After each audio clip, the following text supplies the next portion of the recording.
together. So I'm going to jump in here because I've got a lot to step through. And I'm really excited to be here to speak on a topic that I think really has never been more important. And important not just because of what 2020 threw at us, but important because our world is in a constant state of change. Always has been, always will be, and yet there are so many companies, so many businesses, so many business leaders who really haven't changed certain aspects of their sales and marketing engine. And that's what we're going to talk about today. It all really comes down to this. The way people buy has changed. And so my question for you to give some thought to over this time together today is, have you changed the way that you sell? And I pose this question a lot, and oftentimes people will reply by saying, I don't really understand what you mean. So that's what we're going to talk about. We're going to dig into 3 strategies that you can put into place that will help lift sales, that will positively influence your bottom line. And it's all aligning with how people today want to buy.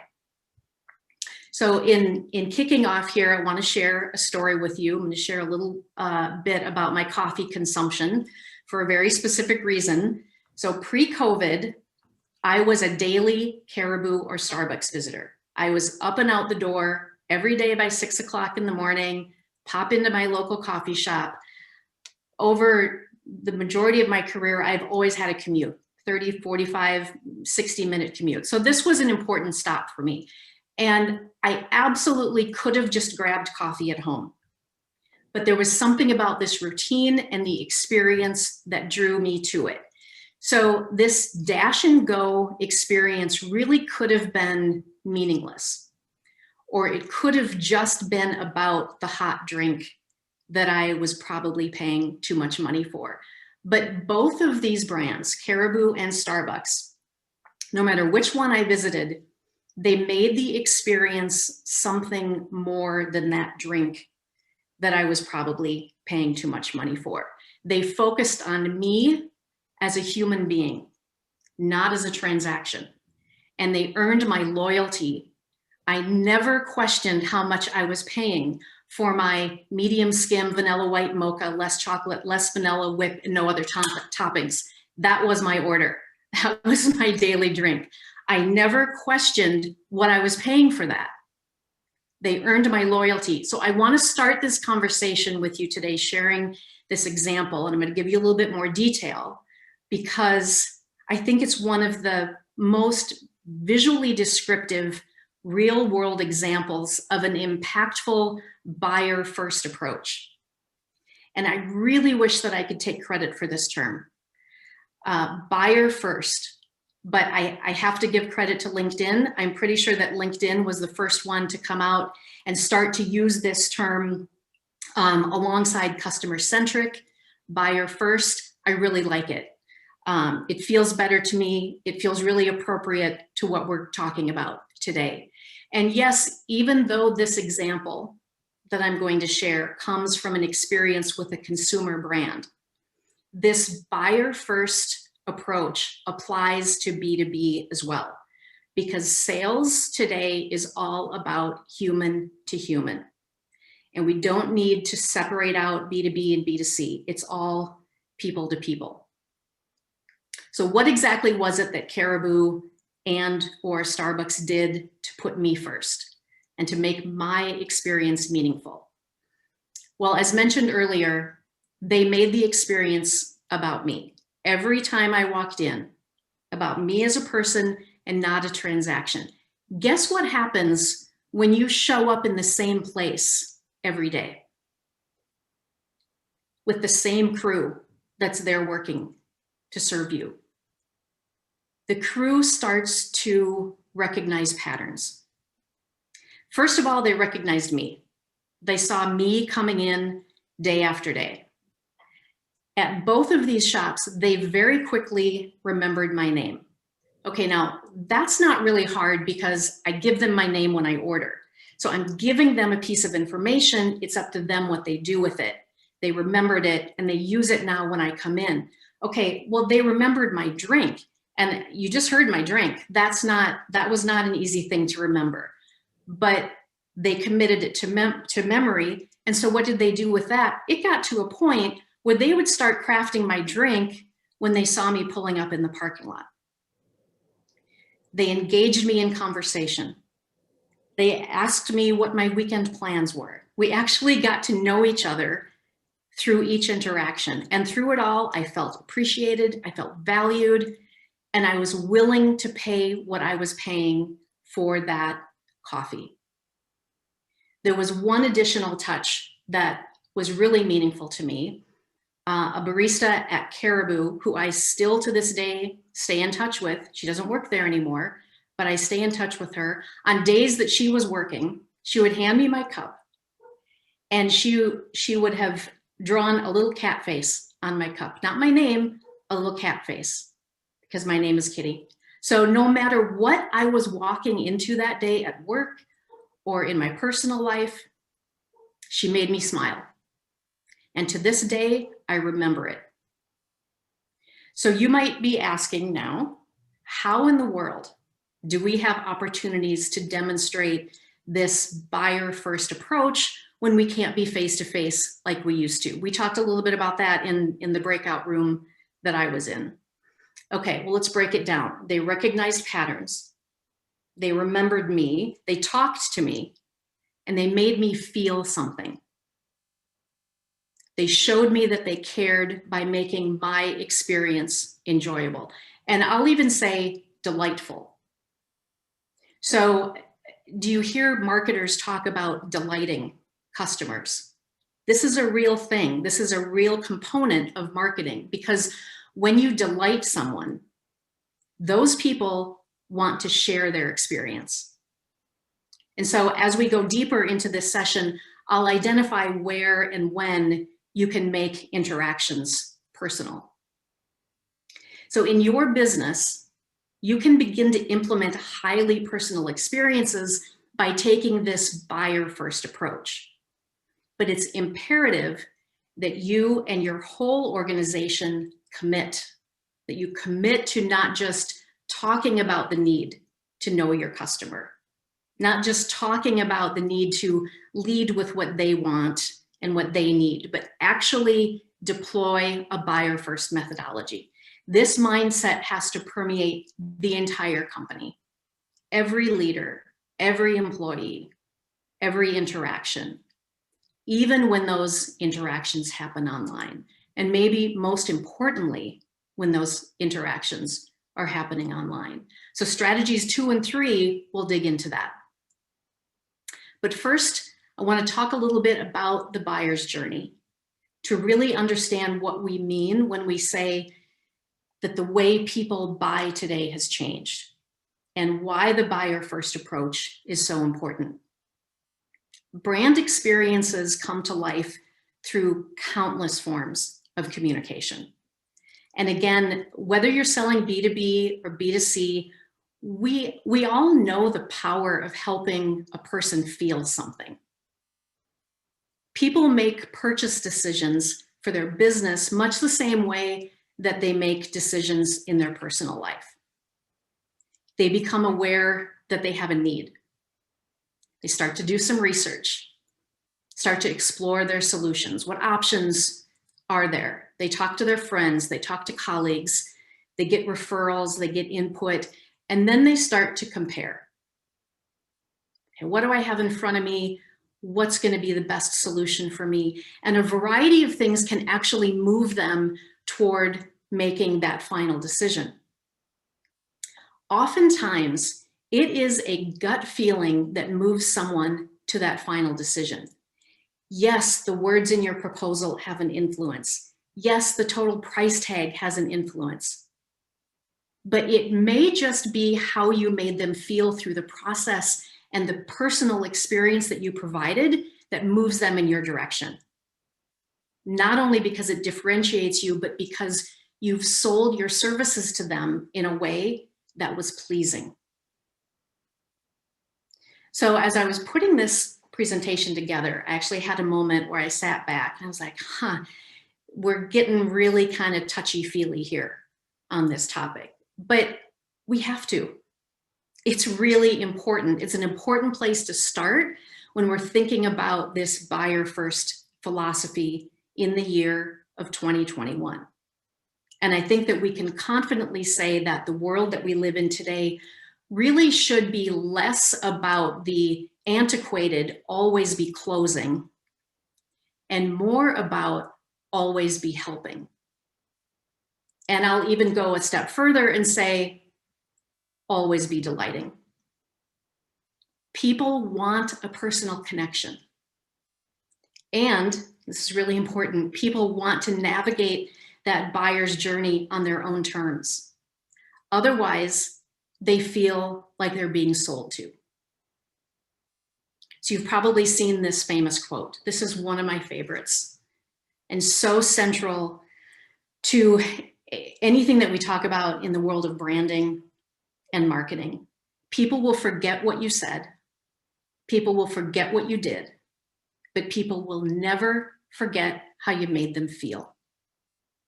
And this is the core of the buyer first philosophy. So if we go back again to that question that I posed at the beginning, have you changed the way you sell to align with how people today want to buy? If you're providing an experience that aligns with how your prospective customer wants to take in the information, you will delight them. As I said, people want to go as far down that path as possible on their own before talking to a salesperson. And that's okay.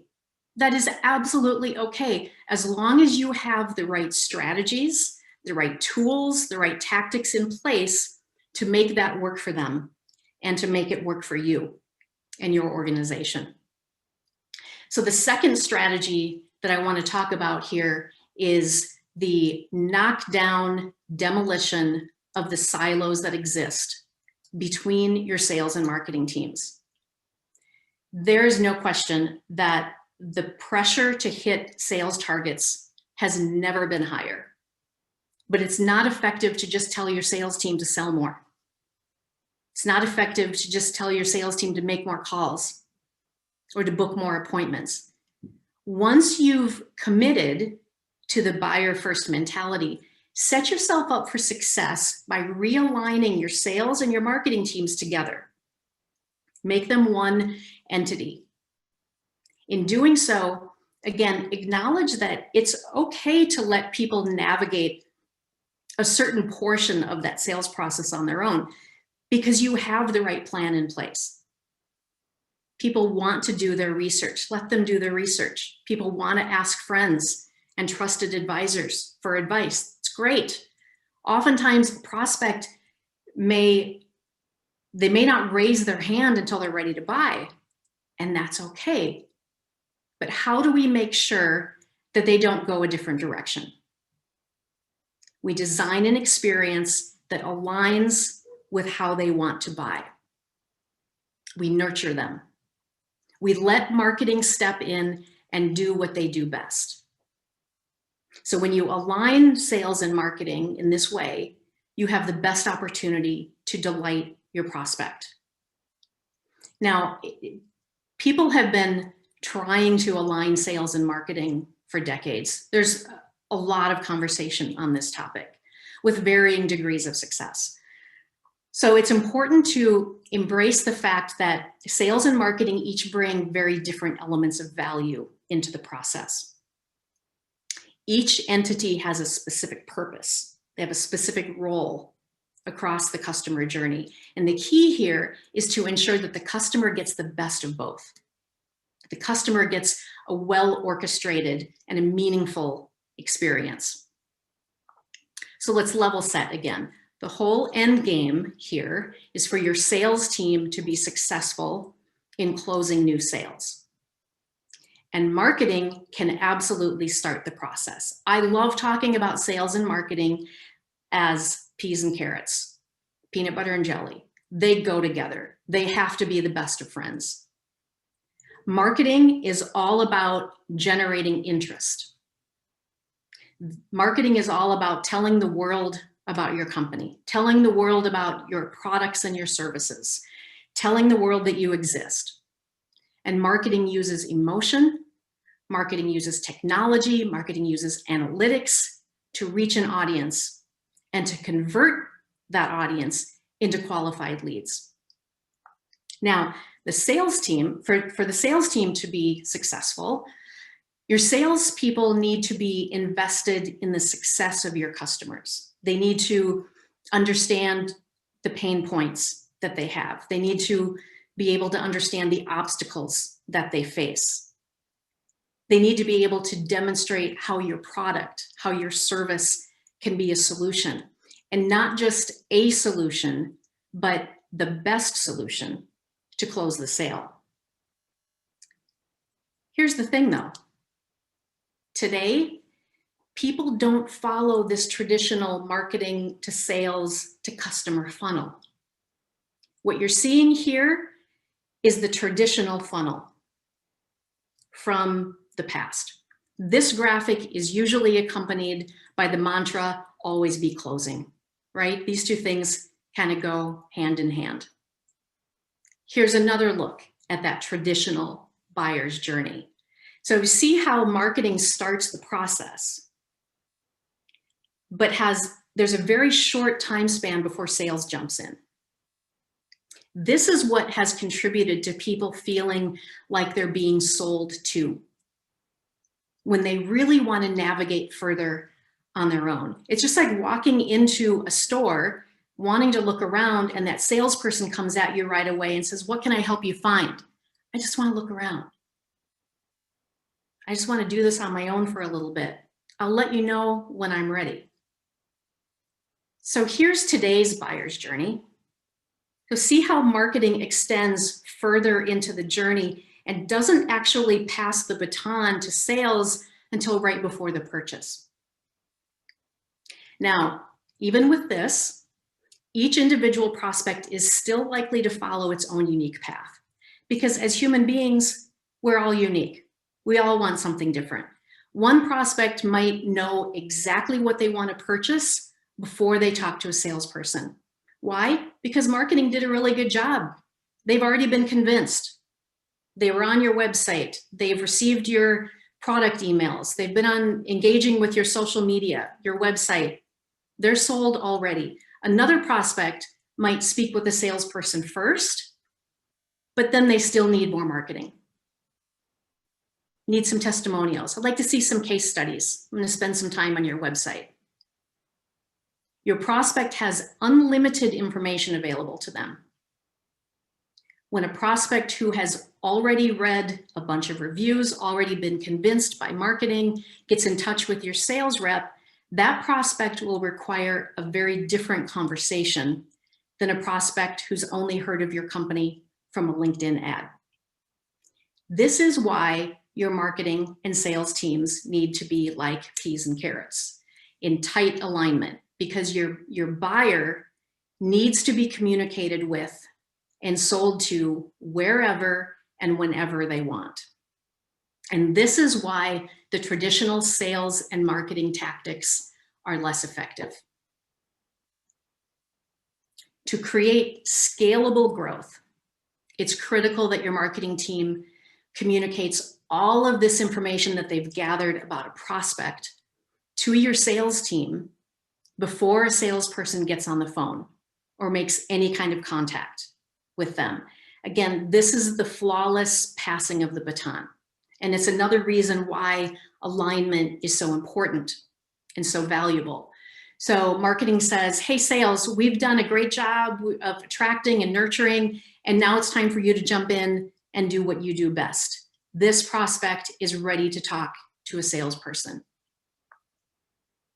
This alignment begins by breaking down the silos. And so here are a few things that you can do to ensure a collaborative relationship between these two teams right out of the gate. So number one, create your buyer persona together. And the operative word is together. Certainly, your marketing team has a definition of your target customer. they've conducted research, they've engaged with prospects through your social channels, through your email campaigns. But more than likely, your marketing team has never spoken one-on-one with your prospect. They might really not fully understand the pain points or the challenges that those prospects face. These pieces of information can really only be gathered by your sales team. So ultimately, to get a complete understanding of your target customers, it's really critical that each team help craft that buyer persona. Have your marketing team create the initial persona based on what they know, and then get input from sales to refine, to get it to complete.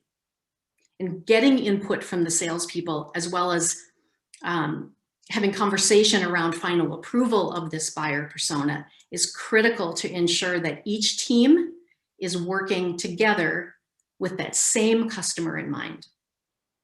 Buyer first. Identify content gaps along the buyer's journey. You've likely created a number of sales and marketing assets that are used throughout the process. So on a regular basis, take inventory of what's being used.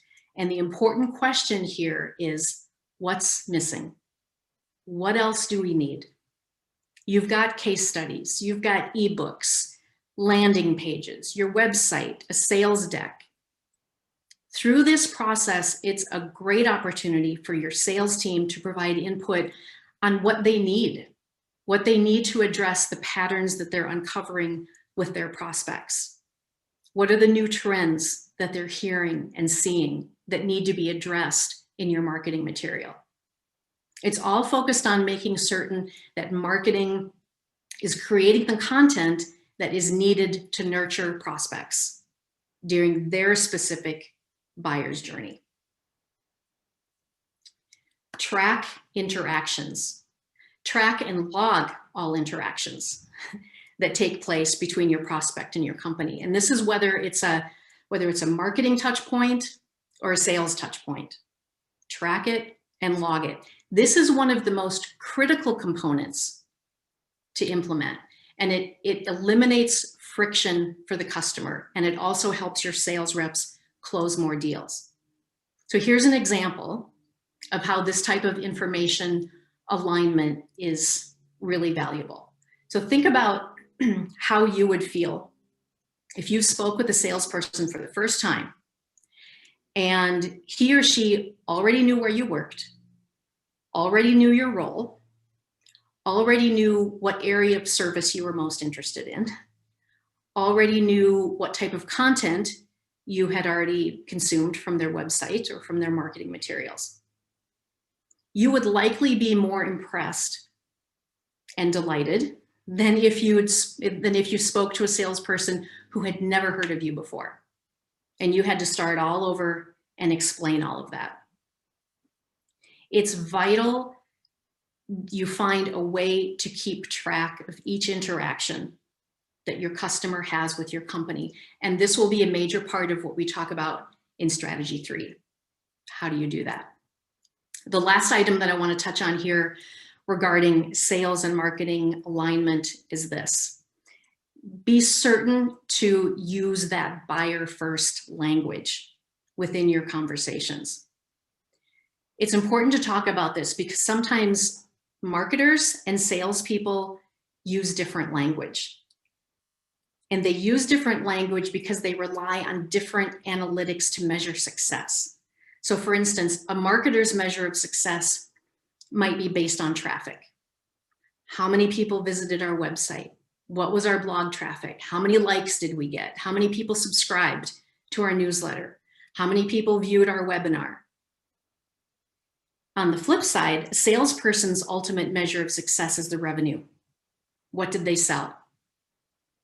That's what they're measured on. However, there's one goal that both teams share, and that is to be buyer first. To align both teams, it's critical that your salespeople and marketers consider first and foremost the customer. So when a marketer emails a prospect, they must consider the person on the other end and whether or not they want to receive that email and how that email could be helpful for them. And when a salesperson picks up the phone, she needs to remember that the conversation isn't about making a sale, it's about solving a problem for that prospect. With this in mind, your teams will have an easier time blurring the lines between their individual tasks and responsibilities and recognizing it's a unified mission to do right by the customer, the buyer first. So here's an interesting statistic. LinkedIn reports that 87% of sales and marketing leaders say collaboration between sales and marketing enables critical business growth. All I can say is amen to that. And that is exactly what we're talking about today. Third and final strategy, leverage technology. In the year of 2021, let the amazing technology that we have at our fingertips today do some of the heavy lifting of identifying leads, nurturing leads, automating the manual sales and marketing tasks that tend to hinder productivity, that tend to take time away. Implementing the right technology will not only delight your customers by allowing you to deploy the strategies, these strategies that we're talking about here, but will also create happy employees. It will create happy salespeople, it will create happy marketers and happy leaders across your company. Now, I'm not going to go really deep into the technical inner workings of the systems that are available. I do leave that conversation to the strategists, to the technologists on my team. But I am going to talk a bit about the merits of leveraging technology, basically to execute some of the things that we've just stepped through. Now, there are a lot of different types and combinations of technology that can be implemented, including but not limited to this list that I have noted here. One of the most important initial steps is to assess what's right for you and your organization. The right technology strategy will help put you in a more solid footing to weather situations like we've just gone through and are continuing to go through. Leveraging technology allows a company to have a really good understanding of their prospects, of their customers, from the moment that they find out about you, all the way through that buyer's journey to them becoming a raving fan. And this level of detail, this level of understanding, combined with the real-time data that you can extract from the technology that you have access to every day, this is what allows company leaders to create really effective and agile strategies. And it allows you to continue to have impactful and personal conversations, even when your salespeople can't conduct business face-to-face. Hear people talk about this all the time. What do? We can't go meet face-to-face. Well, you can still get to know your prospects. You can still have personal relationships with them. You just need to have the right tools in place. So when stupid things happen, like COVID, company leaders are able to react with more agility and on more stable footing. Now, I don't like talking about COVID any more than I have to. Sometimes, I make it a goal in a week to not say the word. I have removed pivot from my language altogether.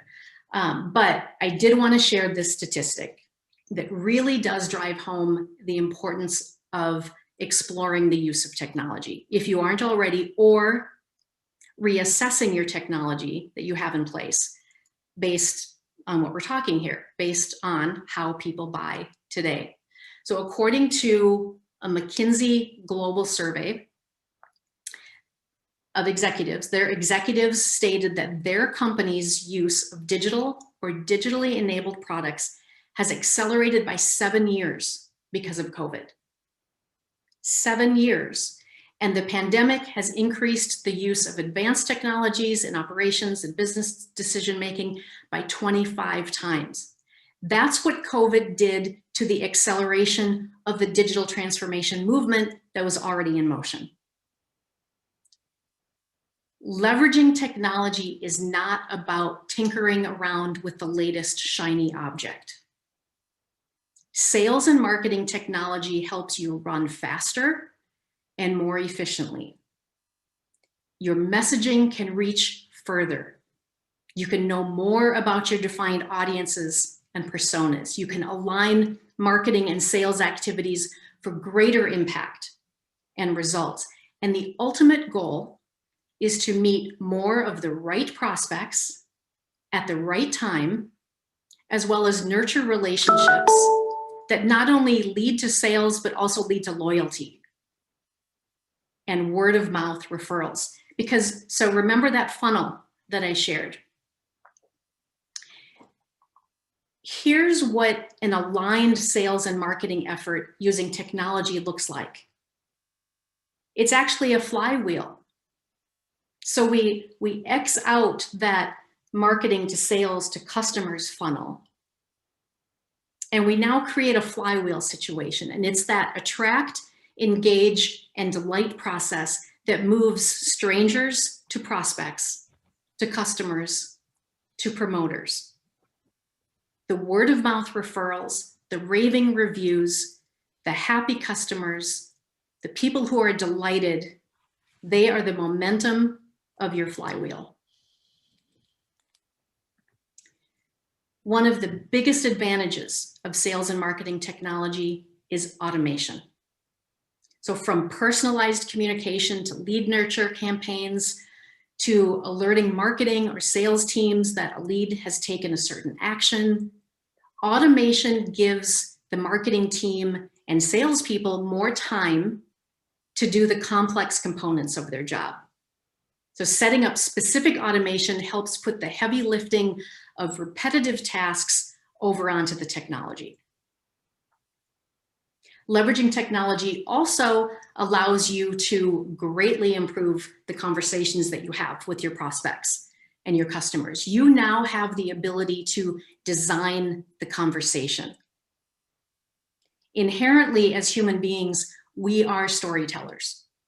And so using technology can actually improve the conversations that we have with our prospects and our customers by using the data that we've collected. The conversations become personalized, which is why I say design the conversation, because we now know what the prospect is seeking. We know what they care about, and we can focus on that rather than wading through the things that they don't care about and will actually turn them off. It's not creepy, it's not manipulative. We're redesigning so that we're making the system and the experience align with what they want. And this applies to far more than just your CRM that organizes your contact data. Think about your website. When your website is connected and integrated with the overall sales and marketing efforts, you can engage with prospects by providing valuable content that they can access on their own. You can create specific calls to action that motivate your prospects to engage. Navigate your site on their terms until they're ready to talk. And when they're ready to talk, you have insights based on their journey to this point. Your sales team is now able to design the conversation with that buyer first focus. If your website is not integrated and is not generating qualified leads for you, and it's just sitting there like an online brochure or a catalog, you have an underperforming brand asset. And further, in the year of 2021, it should be a standard expectation at your company that your website is the hardest working salesperson working for you 24 hours a day and 365 days a year. That is a standard expectation. Okay, who else cares about all of this data and insights that you're collecting? Who else benefits from this data? Your leadership team. So share the wealth. Share the wealth so that all of the departments across your company have a sight line into progress that's being made. Dashboards organize the data so it's easy to understand and share. Again, the technology is meant to make your lives better, not more complicated. Understanding how your strategies are performing allow you to optimize with ease and agility. So I stepped through that really fast. We've covered a lot, but it all really boils down to this. Committing to a buyer-first philosophy is the first step to ensure that your prospects and your customers feel heard and valued. Can't just talk about it, we have to commit to it, and we have to actually put the plan in motion. Breaking down the silos between your sales and your marketing teams offers each area to provide value where and when your prospective customers want it. And leveraging sales and marketing technology is the platform. It's the glue that brings everything together, allowing your company to run faster, to run more efficiently toward digital transformation. These are the building blocks to scalable growth in today's world. And I leave you with this last quote. Buyer-first organizations are 60% more profitable than organizations that aren't. And again, to that, I say, amen. So I hope that this is helpful. These are high-level strategies at this point, and we can certainly talk in more detail about them, but it really all comes down to these building blocks. And with that, I turn it back to you, Rob.